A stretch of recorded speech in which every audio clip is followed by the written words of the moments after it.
வானத்தின் பூமி படைத்த தேவன் உங்களிடத்துல என்னிடத்துல எதிர்பார்ப்பது என்ன தெரியுமா? பிரசங்கி 3ஆம் அதிகாரம் 12ஆம் வசனத்தை வாசிப்போமா? மகிழ்ச்சியாய் இருப்பதும் உயிரோடு இருக்கையில் நன்மை செய்வதுமே அல்லாமல் வேறொரு நன்மையும் மனுஷனுக்கு இல்லை என்று அறிந்தேன். மகிழ்ச்சியா இருப்பதும்.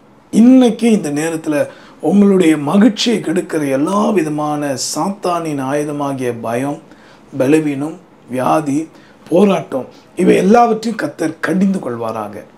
விசுவாசிக்கிற நீங்க என்னோட கூட சேர்ந்து ஜெபிப்பீங்களா? மகிழ்ச்சியை கெடுக்கிற அந்த இருளை கர்த்தர் கடிந்து கொள்வாராக. அன்புள்ள ஆண்டவரே, இந்த வார்த்தையின்படியே உடைய பிள்ளைகளை மகிழ்ச்சியாக்கும். எல்லா வித தடைகளை உண்டு பண்ணுகிற சத்துருவை கடிந்து கொண்டு உடைய பிள்ளைகளுக்கு ஜெயத்தை தாரும். ஜெபத்தை கேட்டீரே, உமக்கு ஸ்தோத்திரம். இயேசுவின் மூலமா ஜெபிக்கிறோம் பிதாவே, ஆமென்.